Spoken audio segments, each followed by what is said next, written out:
तो स्वागत है आपका अपने YouTube चैनल डिफेंस स्टडी पे। तो दोस्तों आज मैं आपको नेवी के लिए मोस्ट इम्पॉर्टेंट पॉइंट्स बताऊंगा। यहाँ पे मैंने स्टार बना के रखा है, देख सकते हैं आप सभी को। तो सब इम्पॉर्टेंट क्वेश्चन है, यही क्वेश्चन आपके आते हैं। चलिए ठीक है, देख लीजिए, एक बार देख लीजिए पूरा क्वेश्चन। चलिए, कैथोड किरणें जो होती हैं आपका, ये देखिए ध्यान से।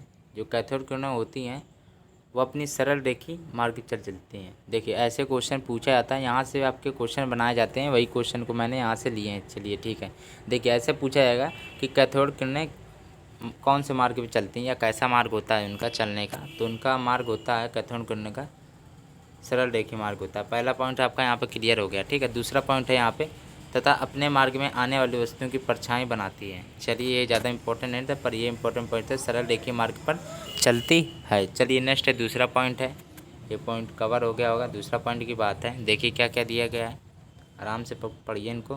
कैथोड किरणें होती हैं जो चुंबकीय एवं देखिए मैग्नेटिक एवं इलेक्ट्रिक फील्ड द्वारा विक्षेपित होती हैं।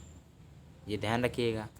पूछा जाए, ऐसे पूछा जाता है क्वेश्चन कि कैथोड किरणें जो होती हैं हमारी, वो कैसे किसके द्वारा विक्षेपित होती हैं। दो ऑप्शन देंगे, चार ऑप्शन आपको दिया गया। इन ऑप्शन में ये भी ऑप्शन होगा, या तो फिर आपको चुंबकीय दे देगा, या तो केवल, या तो वैद्युत क्षेत्र देगा। तो आप इन दोनों में से दोनों राइट हैं। वैसे तो वैद्युत क्षेत्र आया तो वैद्युत क्षेत्र लगाएगा, चुंबकीय क्षेत्र आया चुंबकीय क्षेत्र लगा। ऐसे भी एक बार आया था कि चुंबकीय क्षेत्र आया था। ठीक है ध्यान, ठीक है, ऐसे ही क्वेश्चन आपके बनते हैं। तो यहाँ पे हो जाए कैथोड किरणें जो होती हैं वो चुंबकीय एवं वैद्युत क्षेत्र द्वारा विक्षेपित होती हैं। चलिए नेक्स्ट क्या दिया गया है, तीसरा पॉइंट है। ये वाला पॉइंट कवर हो गया होगा। चलिए, जब कैथोड किरणें होती हैं, जब कैथोड किरणें उच्च परमाणु भार के किसी ठोस पदार्थ से टकराती तो एक्स किरणें उत्पन्न करती हैं। ये मोस्ट इंपॉर्टेंट पॉइंट्स है दोस्तों। ये मैंने इंपॉर्टेंट पॉइंट लिए हैं, वो भी नेवी के लिए लिए हैं, क्योंकि ये यही पॉइंट आपके नेवी में बन के आते हैं। ठीक है, नेवी के क्वेश्चन है, क्योंकि ये आपके देखिए क्या लिखा है। कैथोड किरणें होती हैं ऑसिलोग्राफ, CRO देखिए, कैथोड रे ऑसिलोग्राफ।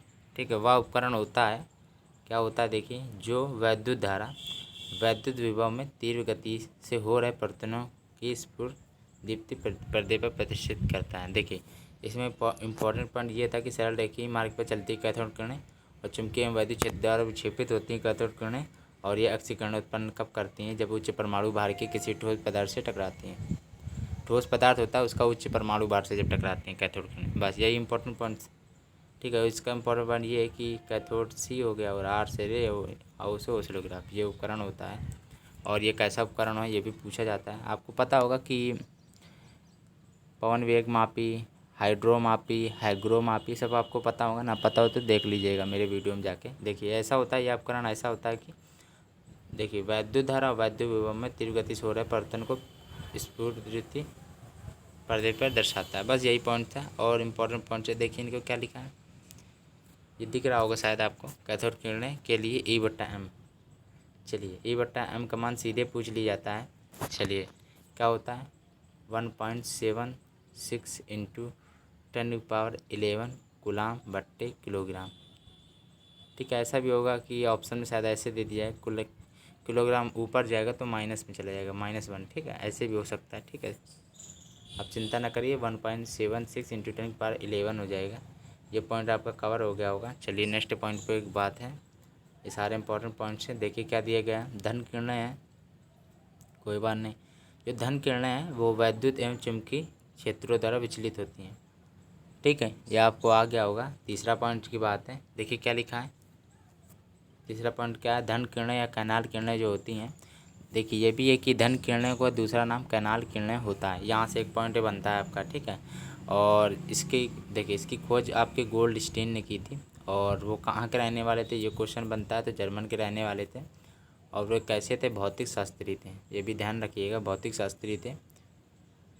ठीक है, इनका नाम पूरा नाम देखिएगा, वो गोल्डस्टीन का था, क्या था ये भी पूछेंगे। तो R गोल्डस्टीन द्वारा खोजी गई थी। चलिए ये इतने पॉइंट इंपॉर्टेंट पॉइंट आपके बनते हैं। ठीक है, इन्हीं पॉइंटों से मिलकर आपका क्वेश्चन बनते हैं। ठीक है, इसलिए आप अच्छी तरह इनको देखिएगा। ठीक है, चलिए यहाँ पे सारे इंपॉर्टेंट पॉइंट्स हमने लिए हैं, जिसने पेपर दिया होगा उनको पता हो कि ऐसे क्वेश्चन आए थे। चलिए नेक्स्ट है, देखिए क्या दिया, गैसों में अति निम्न दाब कितना होता है, पूछा जाता है। तो लगभग 10⁻⁻4 मिलीमीटर होता है।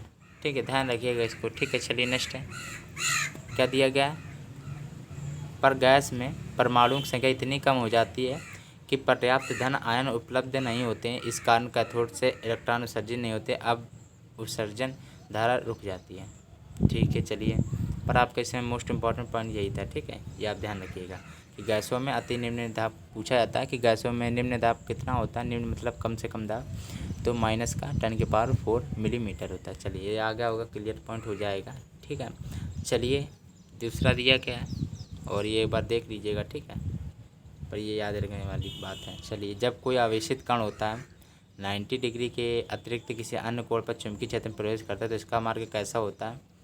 जैसे कि 90 के बदले 135 दे दिया जाए, चलिए 145 के कोई भी दे दिया जाए 90 के अलावा, तो आपका यदि पूछा जाए, ये पूछा जा चुका है, तो इसका मार्ग कैसा होता है, सर्पिलाकार होता है।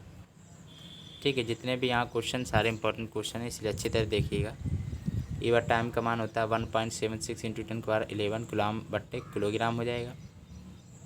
किलोग्राम यदि ऊपर लिखा जाएगा तो माइनस का 1 हो जाएगा, ऐसे लिख के आया था पिछली बार पेपर में। तो धन किरणें वैद्युत एवं चुंबकीय क्षेत्र द्वारा विक्षेपित होती हैं। चलिए, ये आ गया होगा। धन किरणों को कैनाल किरणें कहते हैं और इनकी खोज आर गोल्डस्टीन ने की थी और एक जर्मन के रहने वाले थे और ये एक भौतिक शास्त्री थे। यहाँ 4 क्वेश्चन बन गए आपके और इसकी वैल्यू कितनी होती है, 10⁻⁴ मिलीमीटर होती है। इसको आप जल्दी जल्दी देख लीजिए, अच्छे क्वेश्चन है आपके यहाँ पे मैंने लिए हैं। विसर्जन नली का प्रतिरोध अनओमी होता है। देखिए, ऐसा होता है कि अनओमी क्या होता है, ऐसा होता है कि देखिए, ओम जानते होंगे, ओम का नियम V = IR होता है। और देखिए, जो ओम के नियम का पालन करते हैं अओमी परपथ होते हैं, जो ओम के नियम का पालन नहीं करते वह अनओमी परपथ होते हैं। तो यह आपका कैसा है, जो ओम के नियम का पालन नहीं करा तो अनओमी परपथ है। चलिए, तो क्या दिया, विसर्जन नली का प्रतिरोध अनओमी होता है। चलिए, इतना आ गया होगा। और प्रतिरोध देखिए, प्रतिरोध आपका आर है और आर ऐसे भी लिखा जाता है, ओम को मतलब ऐसे लिखा है, प्रतिरोध का मतलब ओम। चलिए, नेक्स्ट है, ये पॉइंट आपका क्लियर हो गया होगा। चलिए, दूसरा पॉइंट है प्रकाश वैद्युत प्रभाव, कॉप्टन प्रभाव। चलिए, आदि प्रक्रियाओं का व्याख्या करने के लिए प्रकाश का तरंग सिद्धांत सक्षम नहीं है। ठीक है, चलिए, कोई बात नहीं, नेक्स्ट है आइंस्टीन ने प्रकाश के क्वांटम सिद्धांत का प्रतिपादन किया था। चलिए, ये मोस्ट इंपॉर्टेंट पॉइंट्स आया है। क्वांटम सिद्धांत का प्रतिपादन आइंस्टीन ने किया था। आइंस्टीन का एक समीकरण है जो मोस्ट इंपॉर्टेंट E = mc² है और इन्होंने सापेक्षता का सिद्धांत दिया था और द्रव्यमान व ऊर्जा समतुल्यता का सिद्धांत दिया था। बहुत सारे दिए थे इन्होंने।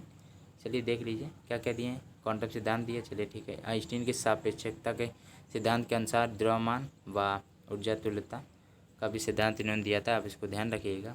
चलिए, इंपॉर्टेंट पॉइंट्स आपके कवर हो गए सारे। ये दिया गया है प्रकाश का संचरण। प्रकाश का संचरण से प्रकाश आपकी कैसी है आपको बताना है, कैसी तरंग दैर्ध्य है, तो प्रकाश आपकी अनुप्रस्थ है। यह क्या होगा। और ऐसे दोस्तों याद रखिएगा, एक और है कि जो ध्वनि होती है, देखिए प्रकाश आपका पूछा जा चुका है 1 साल पहले और ध्वनि का नहीं पता कि पूछा गया कि नहीं भी, पर ध्वनि का भी रिपीटेड क्वेश्चन है, पर इस साल नहीं आया था, पिछले साल। ध्वनि का होता क्या है, देखिए ध्वनि का होता अंधेर। ऐसे ध्वनि का अंधेर ऐसे याद करिएगा कि इसमें भी धा आ रहा है, इसमें भी धा आ रहा है, ठीक है, ऐसे करके याद कर लीजिएगा। चलिए, यहाँ तक क्लियर हो गया। देखिए क्या था, प्रकाश संचरण सूक्ष्म ऊर्जा के बंडलों के रूप में होता है। ठीक है, इस प्रकार के प्रत्येक बंडलों को फोटॉन कहा जाता है। देखिए दोस्तों, ऐसा है कि यहाँ पे जो प्रत्येक बंडल होते हैं उनको फोटॉन कहा जाता है। पूछा जाएगा कि प्रकाश के संचरण में प्रत्येक बंडलों को क्या कहा जाता है, एक फोटॉन कहा जाता है। ऑप्शन दिया जाएगा, उसी में से आपको लगाना होगा। ठीक है, तो दोस्तों ये भी है कि देखिए यहाँ पे जितने इंपॉर्टेंट पॉइंट्स हैं वहीं को मैंने वही आपको लिए हैं और ये आपके इंपॉर्टेंट पॉइंट नेवी के हैं। ठीक है, ध्यान रखिएगा। चलिए, वैद्युत दृष्टि से आपके इंपॉर्टेंट सभी है, नेवी के लिए भी हैं, एयरफोर्स के लिए, एनडीए के लिए है, नेवी एमआर के लिए भी हैं, कम्पिटिटिव एग्जाम के लिए भी हैं, लेकिन जो मोस्ट इंपॉर्टेंट की बात है तो यहाँ आपके नेवी के लिए ज़्यादा है। वैद्युत दृष्टि से फोटॉन उदासीन होते हैं। चलिए, वैद्युत दृष्टि से फोटॉन उदासीन होते हैं, इसे वैद्युत अथवा चुंबकीय क्षेत्र द्वारा विचलित नहीं किया जा सकता। देखिए, ऐसे इससे यहाँ से 2 कंडीशन पूछी जाएंगी। जो वैद्युत दृष्टि से फोटॉन कैसे होते हैं, उदासीन होते हैं। ठीक है, और उदासीन क्यों होते हैं, क्योंकि वैद्युत अथवा चुंबकीय क्षेत्र को विचलित नहीं किया जा सकता, इसलिए।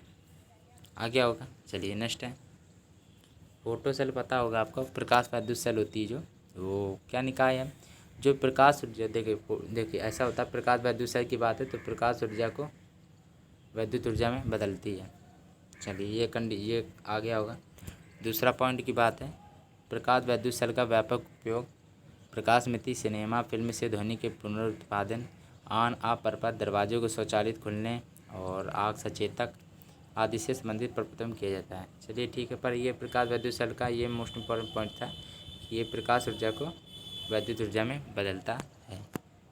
चलिए नेक्स्ट है, अगला पॉइंट है, कह दिया तापयानिक उत्सर्जन होता है, ताप पर निर्भर करता है। चलिए ठीक है, तापायनिक उत्सर्जन होता है, ताप पर निर्भर करता है।